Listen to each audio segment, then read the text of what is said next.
Hey guys, I just wanted to let you know that this is going to be a new type of video that I'm making. I think you guys will really like it, so let me know with some feedback down below in the comments. Basically what I'm going to be doing is taking you through my competitive game that I just played. I'm going to pause throughout some of the plays and basically break it down in further depth and explain to you why I did what I did. And basically I'm going to be giving you notes from what I did and with the actual gameplay. So this is a high immortal game. We had V1 Nosy and I played pretty good, so hopefully you guys enjoy and see you in the next one. Fucking shit. Alright guys, so I paused the clip right there because I want to explain to you guys in a little more depth what am I thinking as I go to entry. So a few things happened that are worth noting. I got shock dirted down to half HP. I ulted and then I threw a flash. And so the first thing that I want to talk about here is why this flash can be really useful and why the purpose of this flash might not be what you initially think it is. So you can throw this flash really anywhere in this kind of general direction. And the purpose of this flash is not necessarily to blind people. It's actually to get information about where the locations of enemies are before you entry. So for example, if someone shoots from back gen to kill my flash, I'm going to be like, okay, someone back gen, I might tell that to my team. And then if Jet shoots it from tree, that's going to tell us, okay, there's two people that are directly watching the walkout from A main.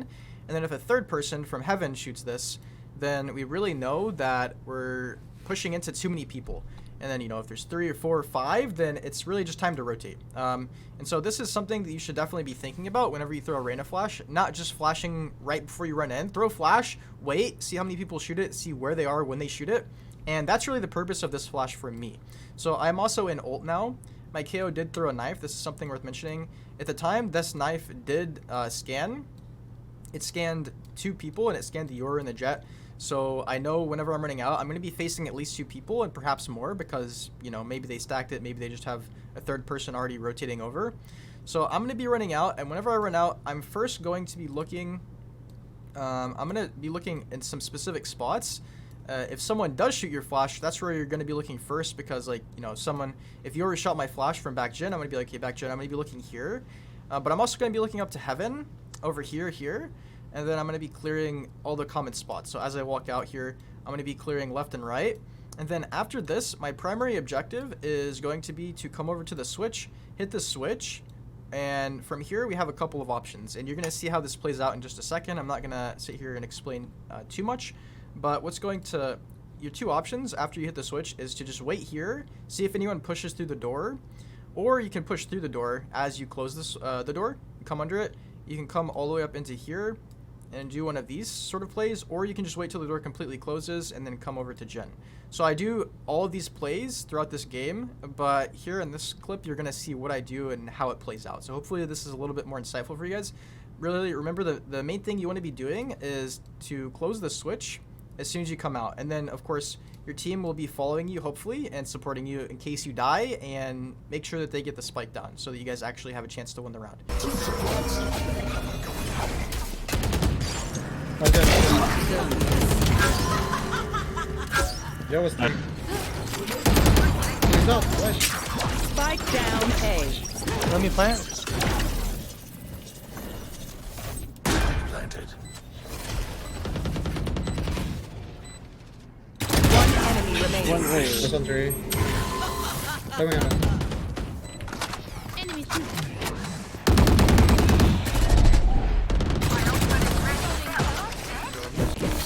Flash through the wall. Yeah, I got you.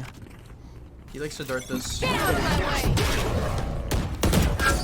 So I chose to show you this run because I think it emphasizes something that a lot of duelists and low ranks, but also just in general, don't do too often. A lot of duelists have a one-track mind of like, okay, let's go in, let's go to site. And they don't do things that are seen as outside of the box, or they don't swap up their playstyle a lot.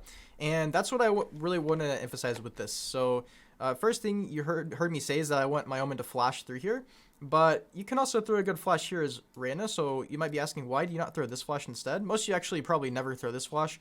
This is a really good flash to throw, but the problem is you cannot entry after you throw it. For example, if I throw this flash, this is the type of thing where your team is going to be pushing up as you throw it, ideally.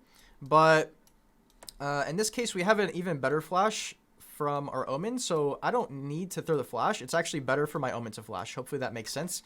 And the reason the Omen flash is so good is because you can throw it any angle here, and anyone that's gonna peek this is going to be dead. I'm gonna be pushing up as my Omen does this, and that's what happens in the clip you just saw.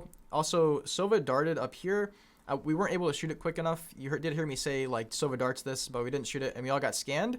So the problem with this is our whole team is getting ready to go in, and now everyone on our team pretty much has been scanned. So now it's a question of what do we do from here. So so you can either, there's two things you can do. You can either all run out as a team and quickly take B together, or you can rotate also very quickly because you realize like, okay, they already know that we're all here and it's basically just a bad push. But our KO is ulting, right? So the fact that he's ulting means we have a lot of momentum here and we don't need to be running away straight away. The only reason, the only circumstance you'd be leaving here is if, for example, there's like 4 people sitting here and you can hear them all. But that's not what happens. There are not 4 people here.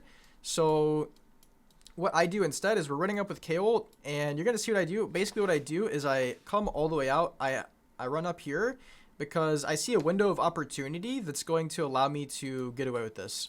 So this is, again, not something that I do every round. I come into market and I just kind of slaughter them. The other things that you can do from this position would be, of course, to run out, hit the switch, and either sit in this sort of area here, or you can come back and just chill site. You can also come out lane and go to site depending on what your team needs. And like, you know, if there's like 2 of you left and you want to clear out this, you might want to do that instead of focusing the switch. But you guys can go ahead and watch the rest of the clip here.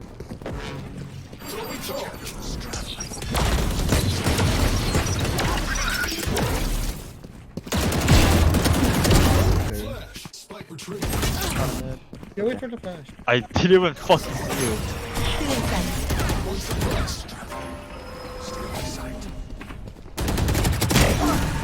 Close door. Down. Spike down. That's Reyna. Alright guys, so I let this clip play a little bit longer just because in the first clip I already explained what my thought process is whenever I'm running out. So hopefully you kind of understand that I run out. My first objective is really to hit the switch so that we can more easily hold on to the site, and or at least long enough to get the spike down. But here we run into a little bit of problems. My teammates get killed by a Yoru that's like up here in heaven, and he kind of just shoots them and kills them here.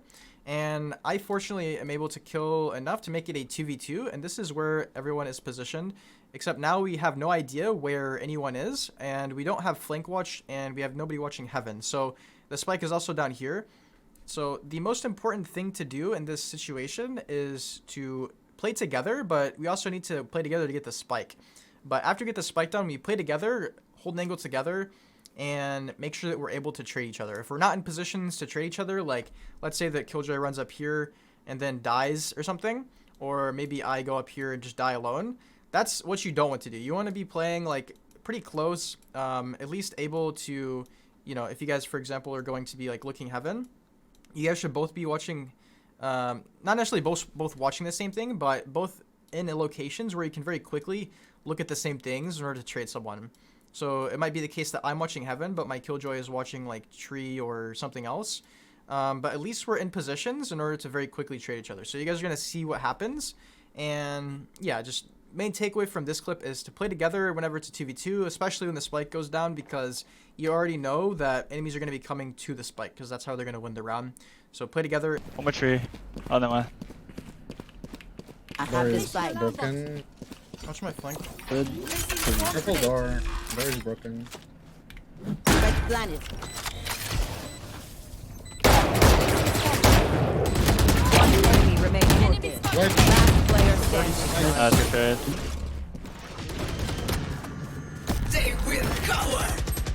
Spike planted.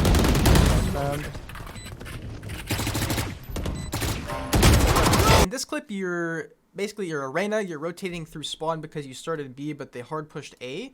And so you have one of 2 options. You can come up heaven, or you can go through here to tree. And my personal favorite is going to tree because I feel like coming out on like the same level as them compared to up here is a lot of the time a lot easier. Not always. Sometimes it is actually more favorable to go heaven, and sometimes, you know, they're really just kind of preference. But I came here, you guys, I specifically paused this clip on a point where I think a lot of different people would do a lot of different things depending on rank, depending on personal playstyle, depending on just how much experience you have with Reyna and stuff like that.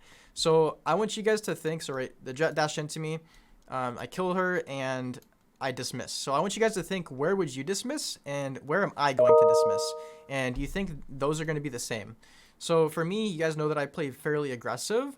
So I know already that we're at a bit of a disadvantage because they already have sight. We're down a little bit on numbers.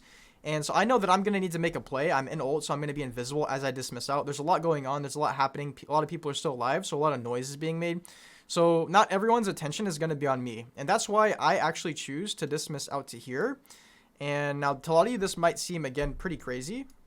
But this is actually something that could have very easily got me an ace. This play does not actually end up working out super well. It actually does work out, but I whiff a little bit, and that's mainly just because whenever I get the second kill, I come back, and I should have kind of just came back more and held an angle from a little bit farther back. You guys are going to see what I mean by that. But the main takeaway here is that with your Reyna ult, whenever you have confidence, whenever you believe in your aim, whenever you know that your aim's good, you can dismiss into positions where people are not going to expect, right? So I'm guessing a lot of you, after you killed this Jett right here, probably would have dismissed and just kind of like came back to garden. But the problem with this is you need to be retaking. So time is your enemy. If you can get up here, the quicker you can get up here, the quicker your teammates are going to be coming up, right, and helping you. Whereas if you come back here as a duelist, your teammates are going to be kind of waiting for you to do that. So at least in most circumstances. So that's why I would highly recommend at least experimenting with a little bit more, especially in your Reyna ult, dismissing a little bit more aggressively because you're going to be invisible. So you might as well try it. That's what I recommend from this. Hopefully you guys see what I'm talking about in the rest of this clip. You want to fight it? One hell, one gen. Gen hell main. Ulted main. Hell. One enemy remaining. Oh, 40. Nice. One enemy remaining. Last player standing. Defenders win. GG's. Outrun me? Too GG. easy. Guys, I really hope you enjoyed this video. I'm working hard to kind of improve the quality of my videos by learning how to edit, by learning how to improve basically the visuals in my videos, because I often explain things and I understand it can be kind of dry and it can be very tempting to kind of click out because it's a little bit boring. So just understand that I'm really trying to improve the quality of my video. I want you guys to watch videos for longer and also get more out of them.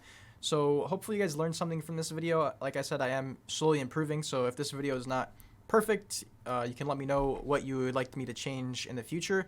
But yeah, hopefully you really enjoy this type of video. This is a comp game that I played today, and so I'm recording more of my games. I'm playing more Valorant. The new episode is pretty nice so far. I like the I'll do some Lotus gameplay as well for sure once it comes out for comp. But hopefully you enjoyed the video, and see you guys in the next one. Peace.